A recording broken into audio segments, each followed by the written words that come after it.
Alright, let's talk about the first part of World War II. Our quiz for this will be on Friday, November 2nd, which is 2 days away. So in the 1930s, Germany was poor because of the Great Depression and because of the money they had to pay because of the Treaty of Versailles. We talked in class about how that they had to pay $33 billion in 1919 money. But if we worked that out and calculated that to 2018 money, the value would be over $500 billion. So they were having enough trouble with the Great Depression, then they're trying to pay back this amount as well. The Nazi Party believed the Treaty of Versailles was really wrong and unfair. To try to get them out of it, people really liked what Hitler had to say. He said he would change everything. He would make Germany strong again, give them jobs and money and land. He had a lot of nationalism and made other people think the same way. So they elected him. And there's two photos of Hitler. The Nazis thought they deserved more land and more power, and they had a lot of nationalism. They built up their army, which is militarism, and they started to take over other countries in Europe, and that's imperialism. So we see right here that we're getting towards the main, the MAIN of World War I. We got militarism, nationalism, and imperialism. And so here you can see kind of where Germany is going to actually start to spread out all of the blue. And they're going to expand and pretty much take over everywhere except for Sweden, Switzerland, and Spain in Europe and even parts of North Africa. On the other side of that, Japan had a lot of nationalism too. They built up their army with militarism. They took over all the land. We watched the Pearl Harbor video today and we talked about how much land they took up. Japan and Germany were allies, and they're part of the Axis power, and they're doing the same thing. There's a propaganda poster from the U.S. It's warning our homes are in danger now. You've got a Japanese gentleman and looks like Hitler. Our job is to keep him firing. And so Japan's really building up their military. If you look here, the blue is where they've started to take over, and we kind of looked at that yesterday in class as well.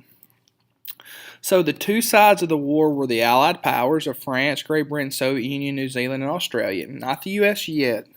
And the Axis powers, Germany, Italy, and Japan. The Allied powers at this point in time were trying to appease Germany at the very beginning. They just wanted to let him do it. They were trying to avoid war. We talked about how Neville Chamberlain said it was peace for our time. And that's not going to work. Adolf Hitler was the leader of the Nazi Party and ultimately started World War II by invading Poland. Okay, that started World War II in 1939, September 1st, 1939. Hitler and the Nazis and the Germans invaded Poland. Emperor Hirohito was the leader of Japan, and Benito Mussolini was the fascist leader of Italy. That's important as well. As far as the U.S., they were neutral in World War II until 1941. Before that, Roosevelt and the U.S. were isolationists. The opportunity cost was too big for the U.S. to enter the war.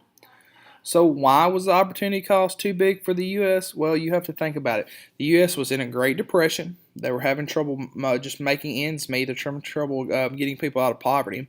If they had entered the war, they could have lost land. They could have lost power. They could have lost money. Most importantly, they would have lost soldiers. If they didn't enter the war, they didn't think anything would happen. So the opportunity cost was too big for them to join the war. However, that's going to very quickly change. Japan on December 7, 1941 is going to attack the naval base in Pearl Harbor, Hawaii. 12 warships and 188 planes were destroyed. Of those 12 ships, 8 of the battleships were hit, with 4 being sunk. The largest was the USS Arizona, where over 1,000 men went to their deaths. Over 2,000 people died during the attack. I think the most accurate number is like 2,400 or a little more. The attack was for the most part a complete surprise. The United States had started to kind of do some sanctions, which means they decided they weren't going to trade with Japan because Japan, if you remember, we were talking about all the way back here, they started to attack and take all these lands over. So the United States said they're not going to deal with them anymore. Right here at the bottom, this little square right above Honolulu, that is Pearl Harbor. Right beside Honolulu is Pearl Harbor on the island of Oahu. The attacks were completely surprise. You can see the devastation. You can see the smoke covering the skies. The Japanese use kamikazes. Kamikazes are pilots that kill themselves to kill a lot of their enemies. They're going to take their planes, and when they run out of bombs, instead of turning back or trying to find more, they're going to actually ram and crash their ships their planes into the ships. They would dive bomb into Navy boats, and here's a picture of that. Japan also attacks U.S. territories in Guam, the Philippine Islands, and Midway Island. So that's a problem. They're attacking on multiple fronts.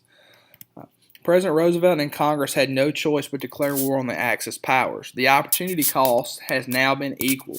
The U.S. had lost men, they'd lost land, they'd lost military power, they'd lost, money.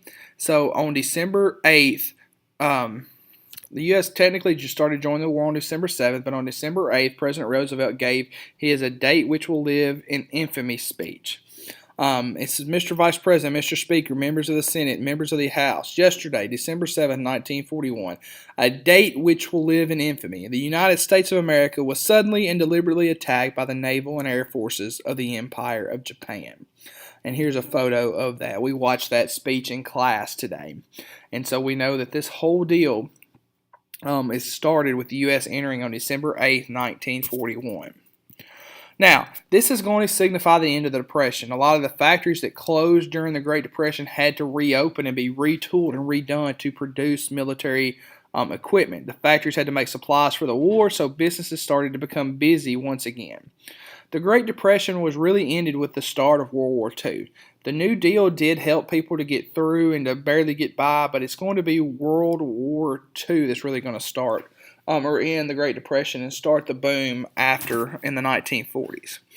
So the question is, who is going to work in the factories? Well, women are going to be the ones that are going to work. They're going to make all sorts of things: weapons, tanks, airplanes, boats, canned food, clothing, medical supplies, and much more. It's going to be the women who are going to take the place. With so many men, even more men than World War I going off to war, the women are going to have to take their places in the factories. And so you've got a riveter up here. Looks like she's making an airplane. You've got ladies. You got them standing there.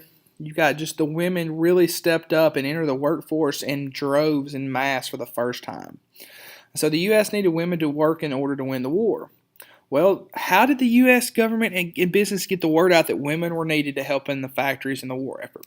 Well, that was propaganda. We looked at yesterday about the propaganda that was against the socialists and the Jews and for Germans and the Nazis. Well, the United States used propaganda too. The most famous piece of propaganda is Rosie the Riveter. She was a strong lady on advertisements, and I'll show you a picture in just a second, who talked women into helping out in the war effort. A riveter is a bolt that is used in construction and holds things together. That's a rivet. A riveter is somebody who rivets those together. Here's Rosie the Riveter. She became a symbol for female strength and determination. So, like in World War I, people living in the U.S. during the war had to ration or limit the amount of food they ate so they could save some and send it to the troops who were fighting in the war.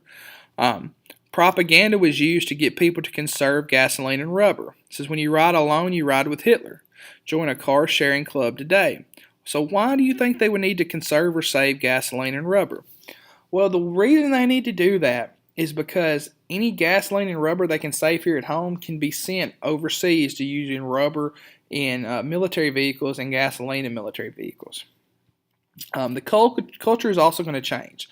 World War II is the first time an African-American group flew fighter jets in a war.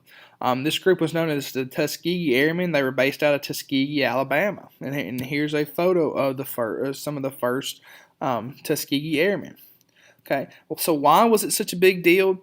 Well, the deal is that we're still in a time of Jim Crow. We're still in a time of segregation where African Americans are looked down upon by everybody else in the country. And the Tuskegee Airmen showed the world just how great African Americans can be, even in a time of Jim Crow.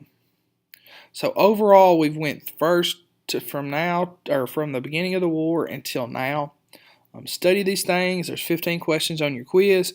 Next week, we'll get into talking about the Holocaust. We're going to talk about fighting some of the battles in the Pacific and in Europe, and then ending the war. If you have any questions, give me on remind, message me, comment on my YouTube video, whatever you need to do. Thanks.